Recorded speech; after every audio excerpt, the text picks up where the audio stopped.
सर्दी के मौसम में धनिया उगाना बहुत ही आसान होता है।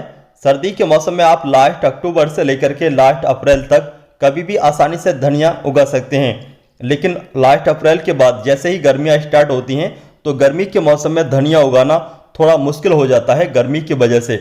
लेकिन आज की इस वीडियो में हम आपको एक ऐसा सीक्रेट बताएंगे जिससे आप घर पर अपने किचन गार्डन में गर्मी के मौसम में भी धनिया आसानी से उगा सकते हैं।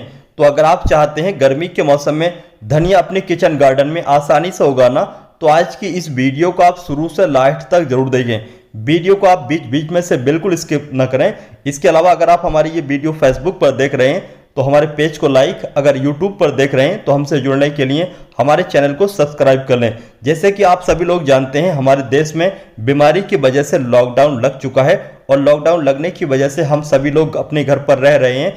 तो घर पर रह करके टाइम पास करना बहुत ही ज़्यादा मुश्किल हो रहा है। तो अगर आपका भी टाइम पास नहीं हो रहा है तो आप गार्डनिंग करें। गार्डनिंग करने से दो तरीके के फायदे होंगे।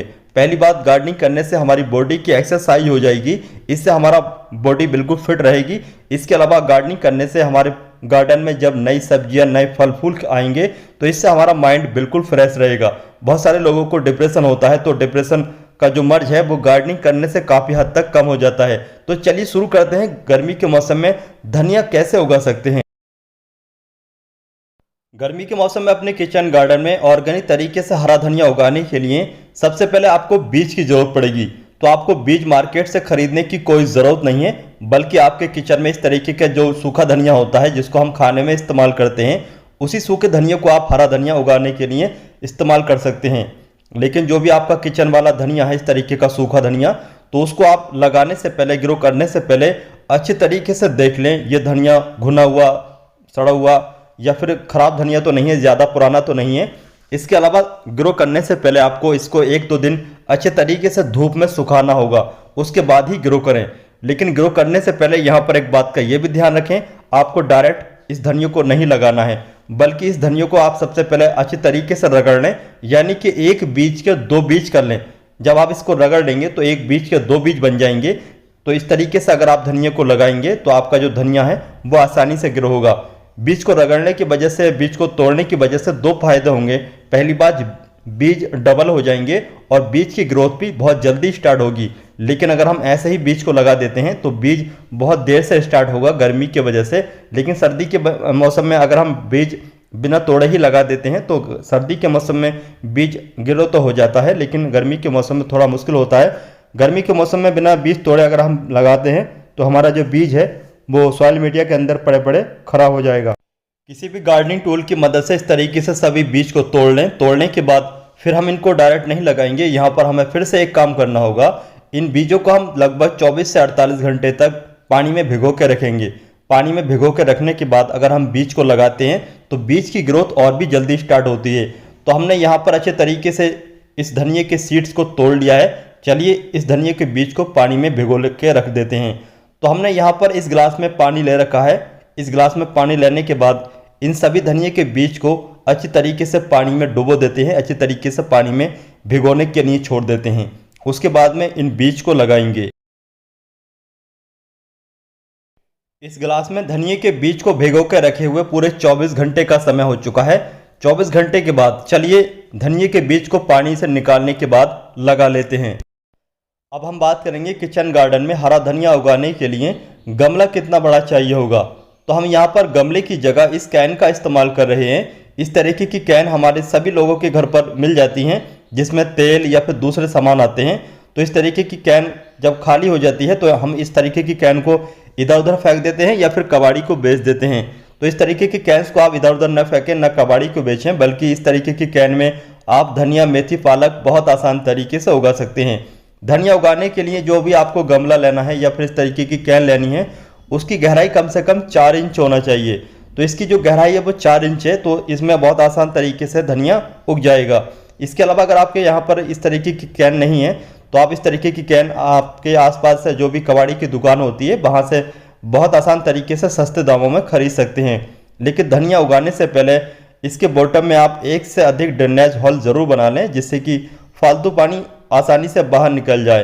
तो यहाँ पर हमने इसके बॉटम में 4 ये ड्रेनेज होल बना लिए हैं, जिससे कि फालतू पानी आसानी से बाहर निकलता रहे। इसके अलावा इन हॉल को किसी भी टूटे हुए गमले के टुकड़े से या फिर कंकड़ पत्थर से, बजरी से अच्छे तरीके से कवर कर लें, जिससे कि पानी देने के बाद सॉइल मीडिया इन हॉल को लॉक न कर दे। सर्दी के मौसम में तो धनिया आसानी से किसी भी मिट्टी में उग जाता है, लेकिन सर्दी के अलावा गर्मी के मौसम में अगर आप धनिया उगा रहे हैं तो धनिया उगाने के लिए आपको सॉइल मीडिया भी कुछ अलग तरीके से तैयार करना होगा। तो गर्मी के मौसम में धनिया उगाने के लिए जो आप सॉइल मीडिया तैयार करेंगे, उस सॉइल मीडिया को कुछ इस तरीके से तैयार करेंगे। आपको चाहिए कोकोपीट 40%, कोकोपीट के अलावा आपको चाहिए 40% गोबर की खाद या फिर वर्मी कंपोस्ट। इसके अलावा 20% आपको चाहिए राइस हस्क यानी कि चावल की भूसी। तीनों को आप अच्छे तरीके से मिक्स कर लें, तैयार कर लें, और तैयार करने के बाद गमले में भर लें। सॉइल मीडिया गमले में भरने के बाद आपको डायरेक्ट बीज नहीं लगाना है, बल्कि पहले आपको सॉइल मीडिया को अच्छे तरीके से गीला करना है, अच्छे तरीके से पानी देना है। उसके बाद ही आप धनिए के बीज लगाएं। धनिए के बीज लगाते समय यहाँ पर आपको एक बात का ये ध्यान रखना है, धनिए के बीज एक के ऊपर एक ना हो और ना ज़्यादा करीब हो। अगर धनिए के बीज एक के ऊपर एक होंगे या ज़्यादा करीब होंगे तो जो पौधे उगेंगे वो अनहेल्थी होंगे, अच्छे तरीके से ग्रोथ नहीं कर पाएंगे। धनिए के बीजों को अच्छे तरीके से लगाने के बाद सादा कोकोपीट लेंगे और कोकोपीट से इन बीजों को ढक देंगे।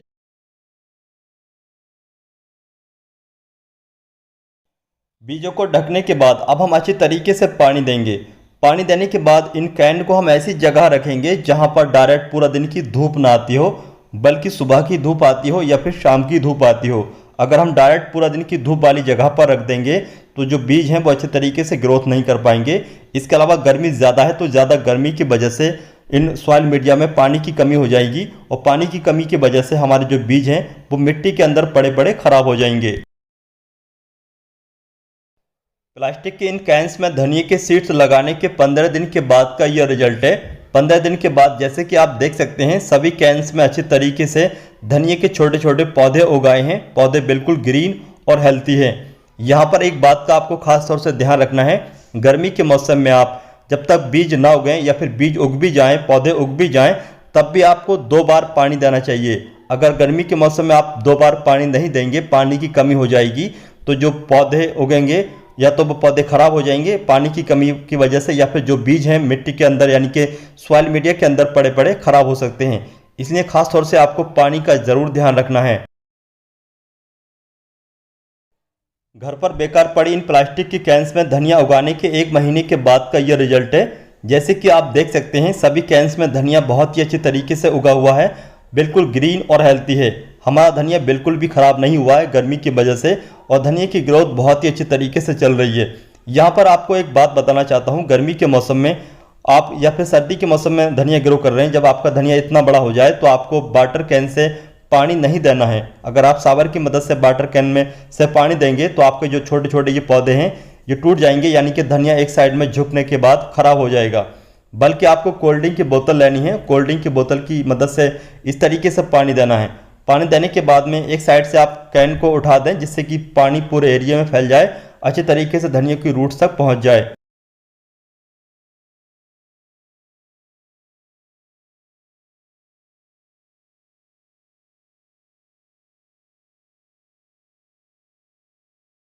ये रिजल्ट है 1 महीने 10 दिन के बाद का। जैसे कि आप देख सकते हैं धनिया पहले से काफ़ी बड़ा हो चुका है, बिल्कुल ग्रीन और हेल्थी है। लेकिन अभी हम इस धनिया को हार्वेस्ट नहीं करेंगे, बल्कि थोड़ा और बड़ा होने देंगे। थोड़ा और बड़ा होने के बाद इस धनिया को हम हार्वेस्ट करेंगे। चलिए देखते हैं कब तक हम इसको हार्वेस्ट करते हैं। इन प्लास्टिक की कैंस में धनिया लगाने के 1 महीने 20 दिन के बाद का ये रिजल्ट है। जैसे कि आप देख सकते हैं धनिया काफ़ी बड़ा हो चुका है, बिल्कुल ग्रीन और हेल्थी है। अब सही समय है धनिया हार्वेस्ट करने का। अगर हम इसको हार्वेस्ट नहीं करेंगे तो फूल खिलने लगेंगे, और फूल खिलने के बाद फिर सूखा धनिया तैयार होने लगेगा। तो हमें सूखा धनिया नहीं चाहिए, बल्कि हमें ग्रीन धनिया चाहिए। तो चलिए धनिया को हम हार्वेस्ट कर लेते हैं। हम सारा धनिया आपको हार्वेस्ट करके दिखा देते हैं, लेकिन आपको जो धनिया उगाना है वो आपको एक ही बार में हार्वेस्ट नहीं करना है, बल्कि आपको जितना आपके घर की ज़रूरत है उस हिसाब से आप टाइम टू टाइम हार्वेस्ट करते रहें। तो जैसे कि आप देख सकते हैं कितना खूबसूरत ये धनिया है, बिल्कुल ग्रीन और हेल्थी है।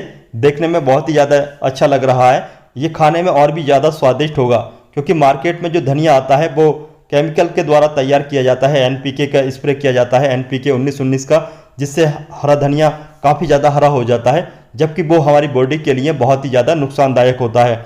लेकिन इस तरीके से हम जो भी घर पर ऑर्गेनिक तरीके से धनिया उगाते हैं, इसके दो फायदे होते हैं। पहली बात, ये ऑर्गेनिक ग्रो किया गया होता है जिससे खाने का टेस्ट बढ़ जाता है। इसके अलावा केमिकल से फ्री रहता है और हमारी बॉडी को कोई नुकसान नहीं पहुंचाता है। सर्दी के मौसम में आप एक बार धनिया हार्वेस्ट करने के बाद फिर से ग्रो कर सकते हैं। थोड़ा वर्मी कंपोस्ट ऐड करने के बाद ये कुछ दिनों के बाद में फिर से हार्वेस्ट करने के लिए तैयार हो जाता है। लेकिन गर्मी के मौसम में फिर से ये हार्वेस्ट करने के लिए तैयार नहीं हो पाता है।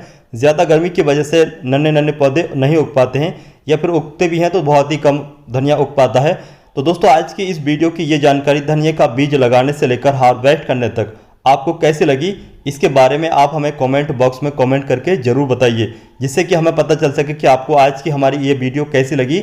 इसके अलावा अगर आपको हमारी आज की ये वीडियो ज़्यादा पसंद आती है तो आप इस वीडियो को अपने दोस्तों या फिर रिश्तेदारों के साथ शेयर कर सकते हैं, जिससे कि इस वीडियो का फ़ायदा आपके दोस्तों या फिर रिश्तेदारों को भी हो सके। तो चलिए दोस्तों, चलते हैं, फिर मिलते हैं इसी तरीके की नई नई वीडियो के साथ। लेकिन अगर आपको आज की हमारी ये वीडियो पसंद नहीं आती है तो आप चाहें तो इस वीडियो को डिसलाइक भी कर सकते हैं।